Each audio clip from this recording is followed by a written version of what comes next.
Paul Hogan made $328 million from Crocodile Dundee, but by 2015, he had just $50,000 left in the bank. The Australian tax office banned him from leaving America for 7 years.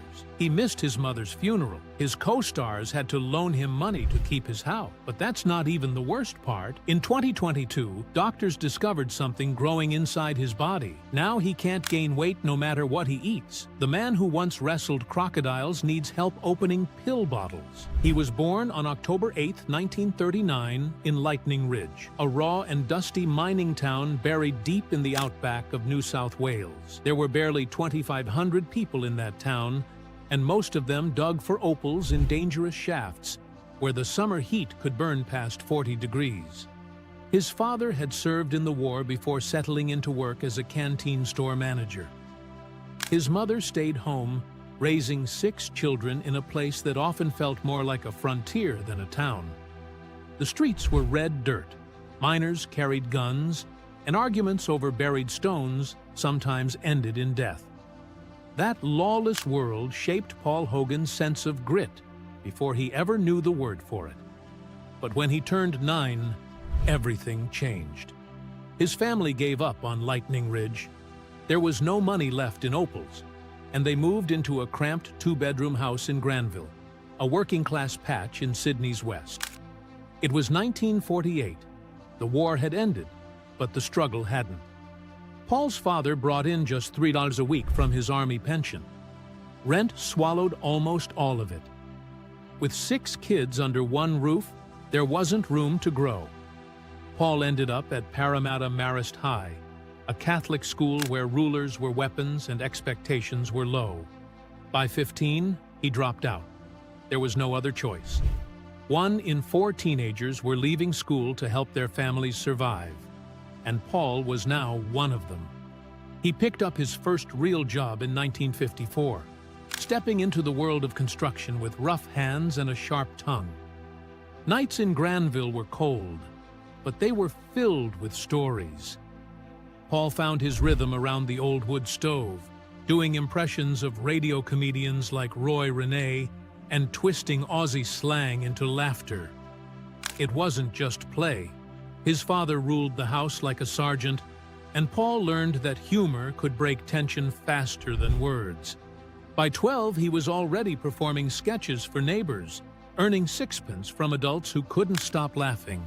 He didn't know it yet, but he was building a stage, joke by joke, inside that tiny living room.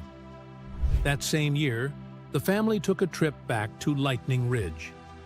Paul wandered off alone and got lost among the open shafts. The mining fields were a maze of 500 scattered holes, some 30 feet deep, some filled with gas that had killed before. He spent 6 hours out there with nothing but dust, snakes, and the sun beating down at 45 degrees. When they found him at sunset, his skin was blistered, his lips cracked, and he could barely stand. But he was alive, and he never forgot the silence of that land.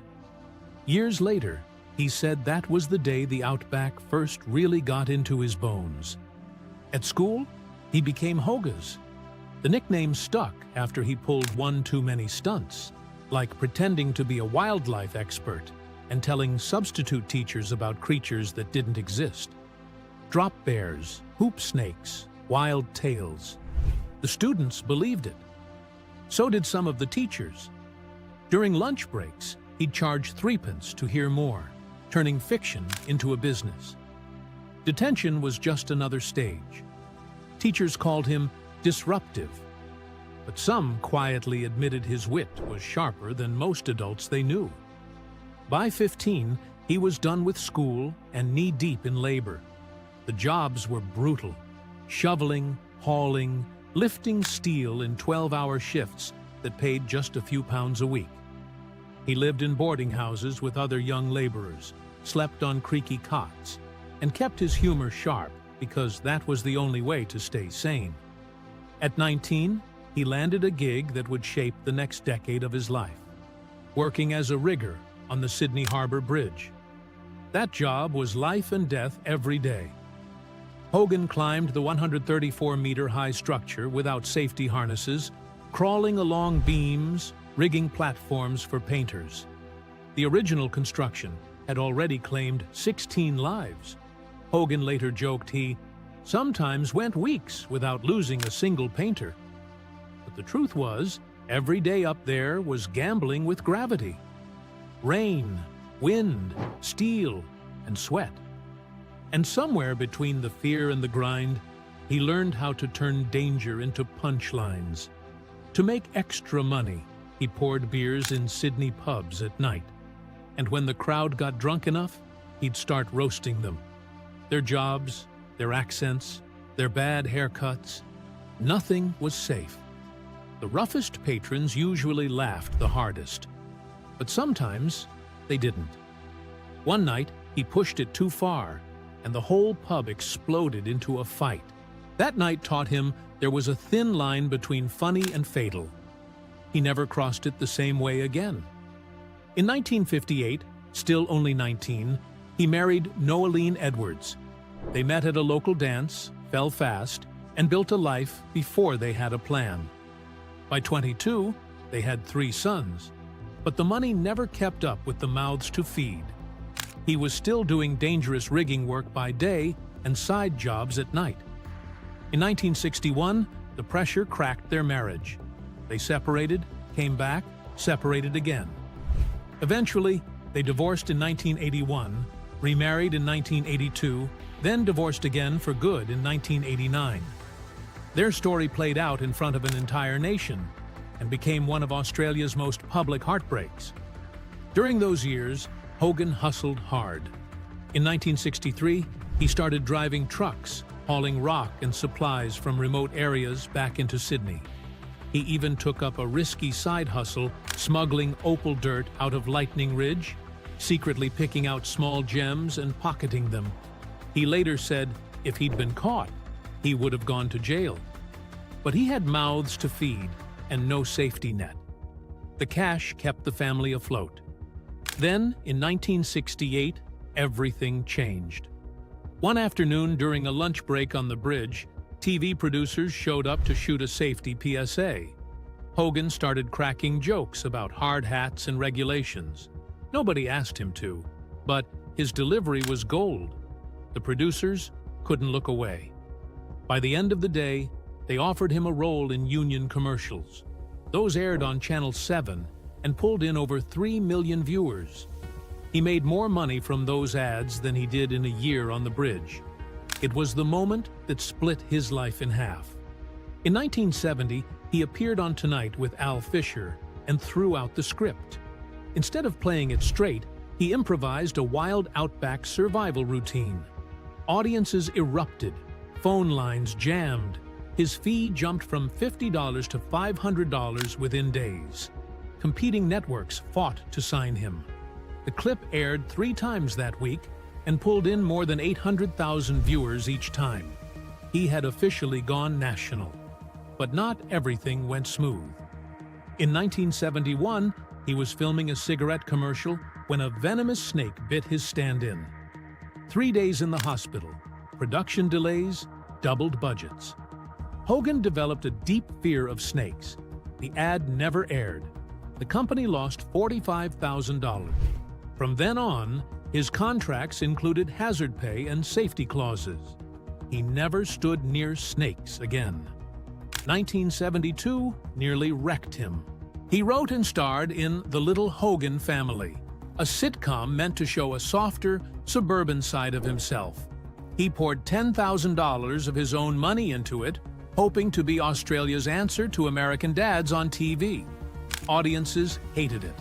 The pilot scored 2.1 out of 10. ABC canceled it. Hogan was devastated. He begged other networks to pick it up. Nobody did. That failure almost sent him back to rigging. Paul Hogan was supposed to be painting the bridge. Instead, he was scribbling jokes on brown paper lunch bags. When The Paul Hogan Show first aired on July 20th, 1973, nobody at Channel 9 expected much. The audience of 500 people laughed hard that night, but it was meant to be just a 6-episode experiment. Then the ratings came in. The show was pulling 2.5 million viewers a week. Hogan, in his steel-capped boots and cut-off sleeves, wasn't just funny, he was real. The kind of real Australia hadn't seen on TV before. 2 years later, he was a millionaire. By 1974, Hogan's sidekick wasn't even Hogan anymore. It was Strop, the surf lifesaver with a grin and a good day sport that caught fire across the country. Strop was played by John Cornell, a former newspaper editor who created the character as a joke. But the joke outgrew the show. Fan mail for Strop outnumbered Hogan's by 3-1. Behind the scenes, things got uglier. 3 writers were caught stealing Hogan's jokes and selling them to other shows. Hogan snapped. He fired all 3 in one furious meeting, throwing scripts and shouting that they were stealing his bread and butter. The show shut down for 2 weeks. From then on, Hogan wrote almost everything himself. Then came 1976. The idea was simple. Bring in an 8-foot crocodile named Charlie for a wrestling sketch. The idea was also a disaster. The croc lunged at a prop handler named Jimmy McNeil and nearly took off his arm. It happened live in front of 3.2 million people. McNeil tripped and crashed into a fake desert backdrop. Protests followed. The RSPCA threatened lawsuits. Charlie wasn't sedated. In fact, he had just been pulled from the wild a few days earlier. Live animals were banned from the set after that. Crocodile Wednesday, they called it. In 1980, Hogan turned political. In front of a live audience, he dressed up as Prime Minister Malcolm Fraser, complete with oversized eyebrows, and joked that the way to fix Australia's 10.2% inflation was to print money faster than prices could rise. The bit pulled 3.8 million viewers, the highest in the show's history. But it also pulled government heat. Fraser's office demanded the sketch be erased from reruns. Opposition leader Bob Hawke praised it as brilliant. Channel 9 panicked. They changed their rules. All future political jokes had to be lawyer-approved. Hogan called it the day comedy died. By 1984, the ride was over. The final episode aired on December 15th, after 12 seasons and 200 episodes. The live crowd of 800 watched Hogan walk out and tell them he was done. Burnt out. Behind the scenes, he'd been popping prescription amphetamines just to stay upright. He was working 16-hour days, juggling sketches, writing, acting, and appearances. The show was bringing in 40% of Channel 9's ad revenue. When he quit, the network's stock dropped 12% by Monday. But Hogan wasn't quitting everything. He had a plan for a movie. The idea came from a real man, Rod Ansel. In 1977, Ansel had survived 56 days alone in the outback after his boat capsized. He slept in trees, drank from puddles, and fought crocodiles with a knife. Hogan saw him on TV in 1981 and couldn't forget it. The wild man who walked into hotels barefoot. But when Crocodile Dundee became a $328 million hit, Ansel got nothing. He tried to start a wilderness tour business. Hogan's lawyers shut it down. Ansel sued for royalties and lost. His life spiraled. In 1999, he died in a shootout with police. Filming Crocodile Dundee started in July 1985. The crew stayed at an abandoned uranium mining camp. The crocodile attack scene was shot near Darwin. One day, leftover food drew in a real saltwater croc. It crept toward the crew, silent, barely rippling the water. Armed guards raised rifles. People ran. The croc slipped away. From that day forward, guards were stationed at every water scene. The shoot moved to New York later that year and wrapped in October. Hogan did his own stunts, always had. Back in the 70s, he'd auditioned for a talent show pretending to be a tap-dancing knife thrower. He could do neither. He just tossed the knives into the air and grinned. It got him his own TV show. On the Crocodile Dundee set, things weren't always safe. One wrangler got drunk and disappeared into the bush. Another used a real crocodile without telling the safety team. Eventually, they switched to rubber models and animatronics. Hogan later said the animals weren't the dangerous part. The handlers were. Then there was Linda Kozlowski. She played the reporter opposite Hogan, but off-camera, their bond grew fast. She had been flown in from America despite protests from Australia's Actors Union. Hogan was still married, but something shifted during filming. Kozlowski called him charming, but also serious and sometimes hard to read. After filming Wrapped, the story continued. Hogan divorced Noeline. He married Linda in 1990. They had a son named Chance. They stayed together for 23 years. When Crocodile Dundee came out on April 30th, 1986, it broke records. It earned a $2,047,026 in its first week. By the time it opened in the U.S. in September, it made $8 million in its first weekend and stayed #1 for 9 straight weeks. It became the second highest grossing film of the year, with $174.8 million in the U.S. alone. Worldwide, it pulled in $328 million. Paramount bought the North American rights for $6 million. Hogan and Cornell had raised the film's original $8.8 million budget themselves. Now the studios were begging for a sequel.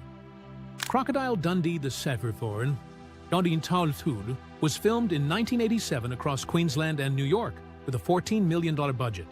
It wasn't as raw as the first, but it still made $239.6 million worldwide after its 1988 release. Hollywood started calling Hogan one of the biggest stars in the world, though Sylvester Stallone actually topped the earnings that year at $63 million.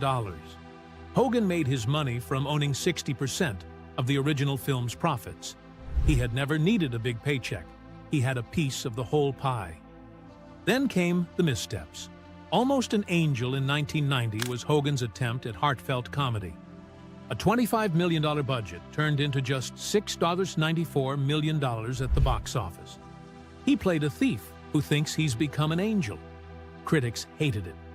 Viewers didn't show up. Hogan dressed like Willie Nelson and Rod Stewart in some scenes, but it didn't help. In 1994, he tried again with Lightning Jack. It was a Western comedy with Cuba Gooding Jr. and Beverly D'Angelo. Rumors swirled about Hogan firing the director after budget overruns, but official records showed Simon Windsor stayed on. It earned $16.82 million, another flop. Even so, some fans still call it a cult classic. Cuba Gooding Jr. got the most praise. A strange rumor popped up later that Hogan had starred in The Deliberate Stranger, the 1986 Ted Bundy miniseries. But that was Mark Harmon. Hogan never went near that kind of drama. He stuck to comedy. The confusion didn't help his reputation in Hollywood. In 1996, Hogan played Uncle Porter in Flipper, alongside Elijah Wood. It wasn't voice work. He was there, on screen, trying to reach a new generation. The movie made $20.08 million. Then came Crocodile Dundee in Los Angeles in 2001. The budget was $21.15 million. It earned $39.4 million globally, with just $25.6 million in the U.S. The magic was gone. Paul Hogan was just 19 when he married Noeline Edwards in 1958. Back then, he was working on the Sydney Harbor Bridge as a rigger, bringing home $18 a week. By 1961, their daughter Lauren was born, and 4 more kids followed.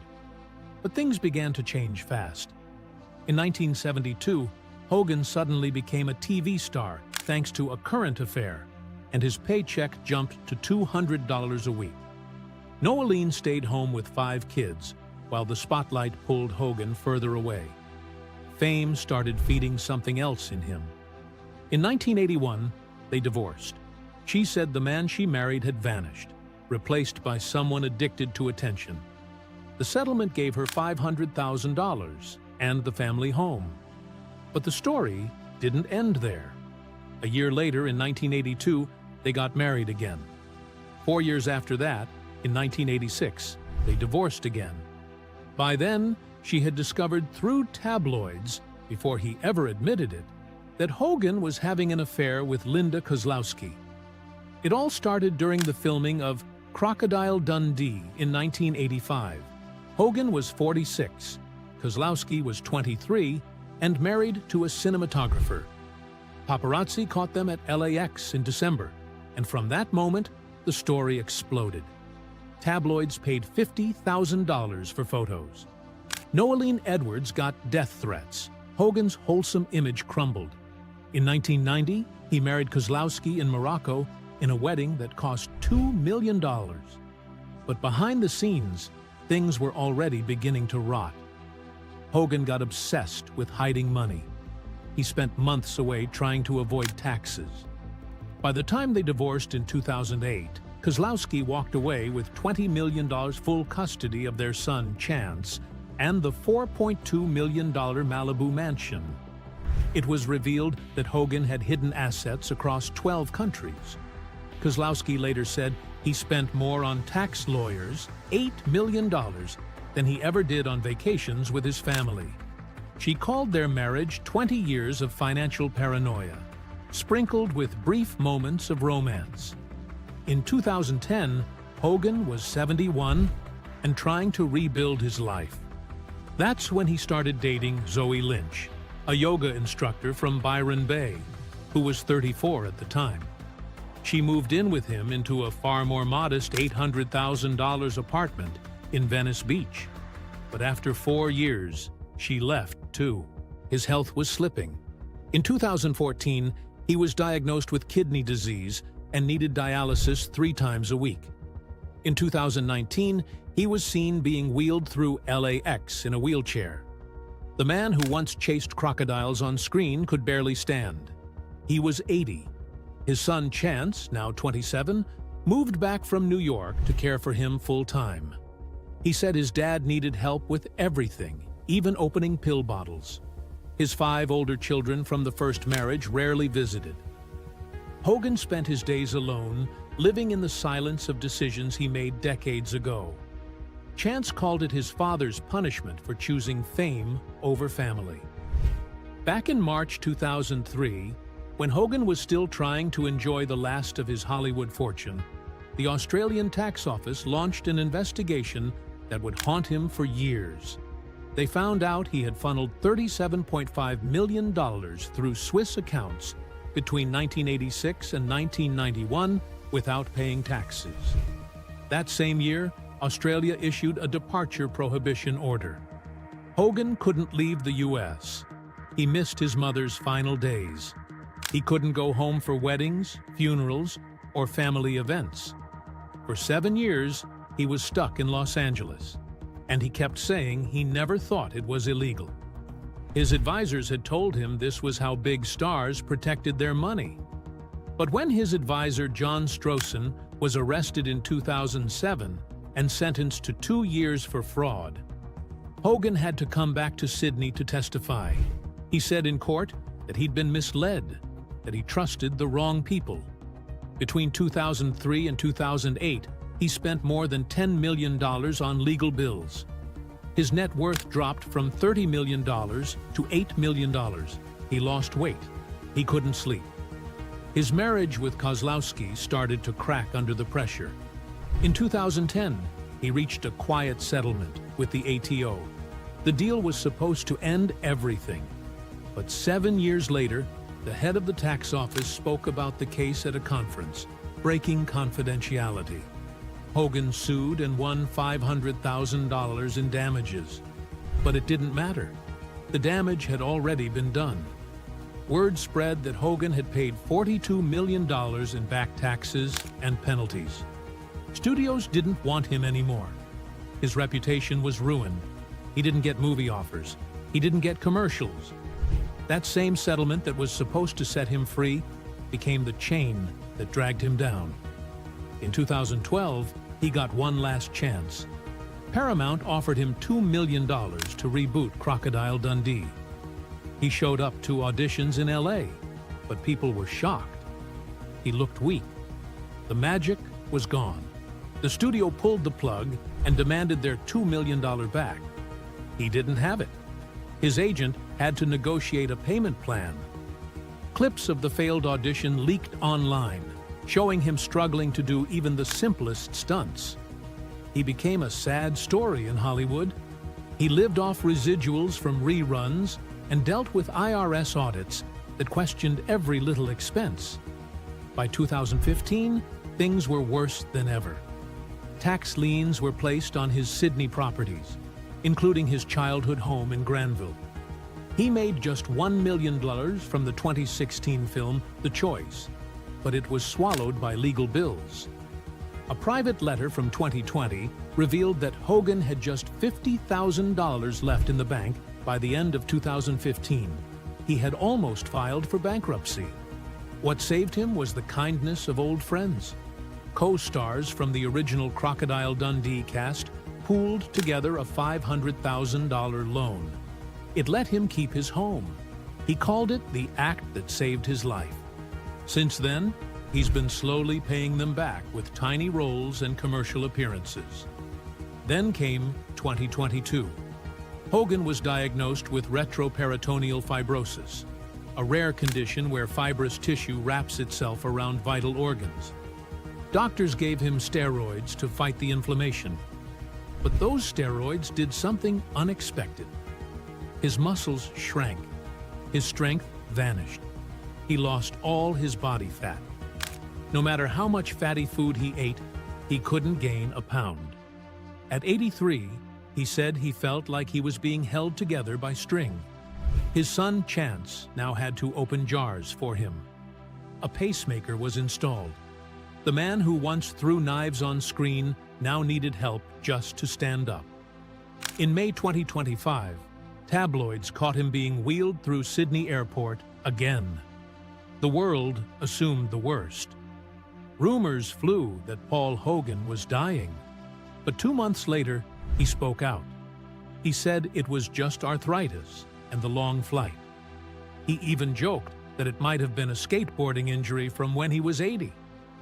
"Turning 80's not for sissies," he said. "Everything starts falling apart."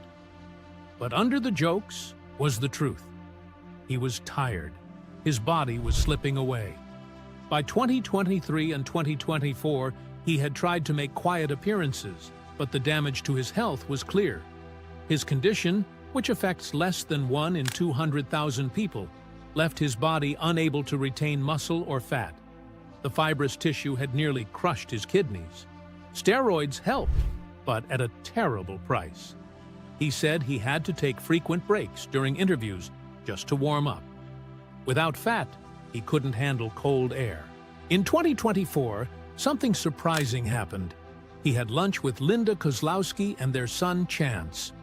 They had stayed cordial over the years, but this lunch meant more. Hogan had told reporters that Chance was the reason he hadn't returned to Australia yet. "My tribe at home, they've got each other," he said. "But Chance, he only has me." He said he wanted to go back to Australia someday. Not to live, but to die. He said he wanted his ashes scattered off the Harbour Bridge, the place where it all began. In 2025, something unexpected lifted his spirits. Tourism Australia gave him their first ever Legend of Australia award. Trade Minister Don Farrell flew to Los Angeles to present it. It was a reminder of the days when his commercials had turned Australia into the #1 travel destination for Americans. He still joked about the shrimp on the Barbie line. There were whispers of a $500,000 commercial deal, but nothing was confirmed. Friends said the hardest part for him was trying to gain weight. Everyone else avoided fatty food. He was begging for it and still couldn't gain a single ounce. As of 2025, Paul Hogan is 86. His net worth has climbed back up to around $20 million. Not what it once was, but enough. He made an appearance in the roast of Paul Hogan in 2023, laughing at his own legacy. He's still connected to Lightning Ridge, the small opal mining town he once falsely claimed as his birthplace. It helped him win on New Faces, and he never corrected the story. The lie brought tourism, and the town still thanks him for it. The Crocodile Dundee trilogy had made over $328 million worldwide from just an $8.8 million budget.